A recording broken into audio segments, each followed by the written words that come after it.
What's up, everybody? Welcome back to my channel.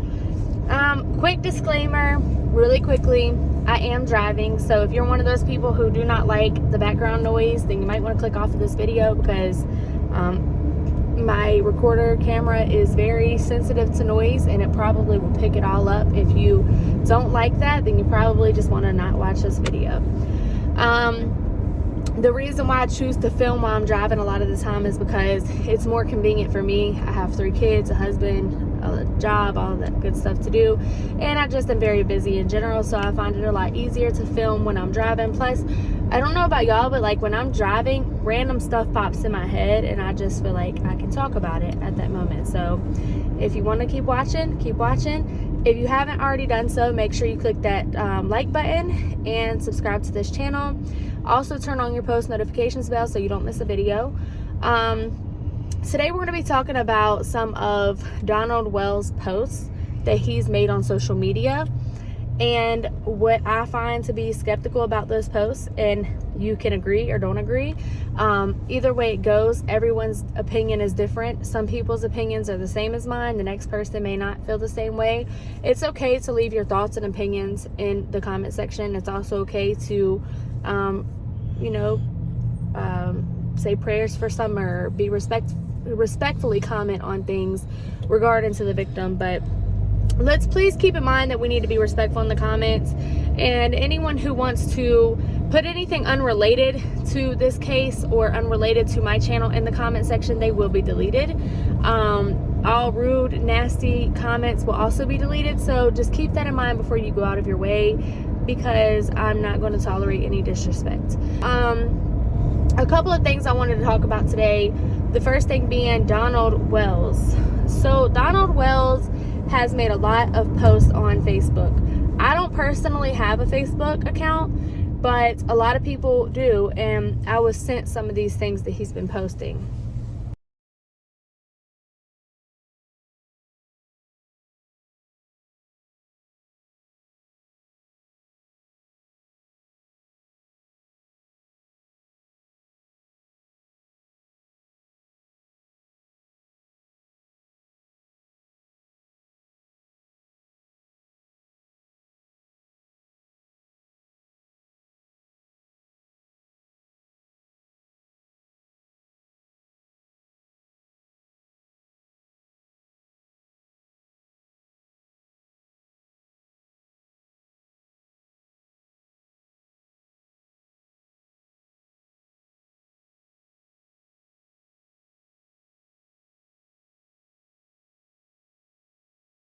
And one thing that I find in common with most of Donald's posts is that he's usually talking about the abductor or the kidnapper, and so much so that it's kind of like a red flag. Like, he's very active on social media, and to me it's like he's making pleas with the kidnapper on social media, and that's okay, because if the social media is it's his platform, it's his way to kind of announce his daughter's abduction.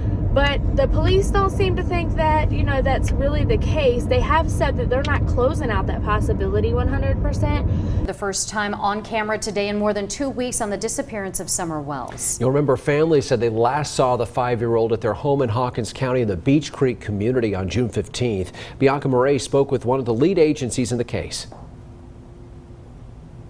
Hawkins County Sheriff Ronnie Lawson tells me everything is on the tables. Investigators are not ruling out an abduction or that she might have walked away from her home. There's no evidence, there's no trace of Summer, so it's just all very strange. And Donald's posts all seem to have one thing in common, and that's that most of his posts are about the kidnapper, or they're directed to the kidnapper, or they're regarding an abductor and things like that. And I find it weird because it's like, the police have not found any evidence or any trace of Summer. And usually, and sometimes this does happen, kids go missing or people go missing without a trace, but this is not the first time, guys. Remember, this is the second person that has went missing around or close to Candusbly. So that's what I find very strange about it, is that this isn't the first person, but the second. And there was a motive for the first person who went missing. That was Rosemary. And she was Candace's sister, and she went missing right after Right after her and Candace had an incident where Rose called CPS on Candace. Candace was really upset about that, and Rose actually got custody of 2 of her kids. And so they've already looked into Rose's husband, because you know that's the first place they obviously look when there's someone missing. They look at the spouse or husband or boyfriend, whoever they're involved with in a romantic relationship first, most of the time. But they've cleared his name. He's actually taken a polygraph test, and they've investigated him, and they said there was no reason to mark him as a suspect. So it just makes me wonder if they ever looked at Candace, because, you know, I mean, she had a motive. The motive was her sister called CPS and took 2 of her kids. And if Candace loves her kids like everyone says she does, that would be enough for her to kind of think, well, you know, she might do something to harm her. So I hope I'm not right about that.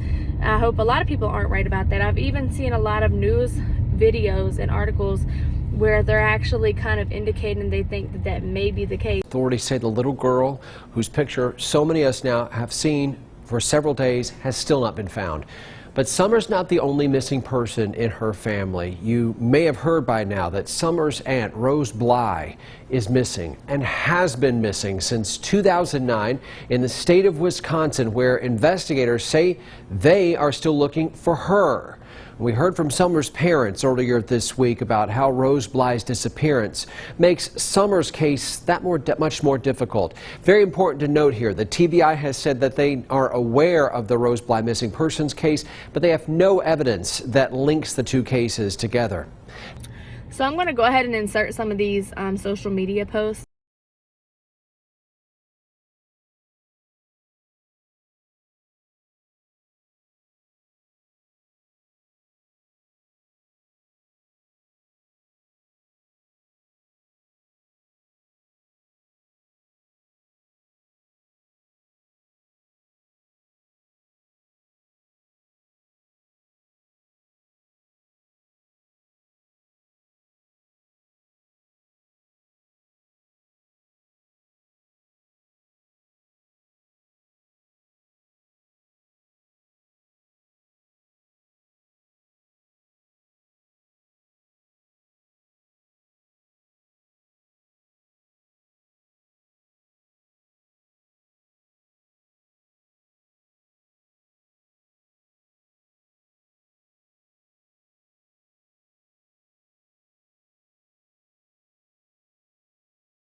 just a second so you guys can see for yourself. And like I said, you know, if he truly thinks that it was someone on social media who kidnapped his daughter, then I can understand why maybe he would be posting some of these things. But even some of the posts that he made were a little bit odd. So let me know in the comment section what you guys think. Also, let's talk about TBI and their update. I mean, I found that update to be really disturbing. They still don't have a person of interest, which is very alarming to me because by now, I mean, she's been missing for a long time. She's almost been missing for a month. And at this point, it's not looking good at all. And we have to wonder, you know, did they even look into the parents as much as everyone is asking them to? Because there's a lot that does not add up with the parents. And I'm assuming that TBI is probably doing that, and they probably are doing their background checks on everybody. You know, I honestly hope that they will look deeply into these parents and just make sure that their name really is clear. Also, we haven't really heard any update on the polygraph test that they've taken. Obviously Donald said that they passed, but I haven't seen anything that said that they passed from the actual TBI or from any YouTube channel that has like hardcore evidence. So I would really like to know how that polygraph came back, because if it was showing deception, then they have some questions they need to be answering. Let me know in the comment section what you guys think. I mean, as of right now, what side are you guys on? Do you think that Candace and Don were involved in the abduction or involved in foul play when it comes to Summer? Or do you guys think that this actually was an abduction? And what is the reason why you think that?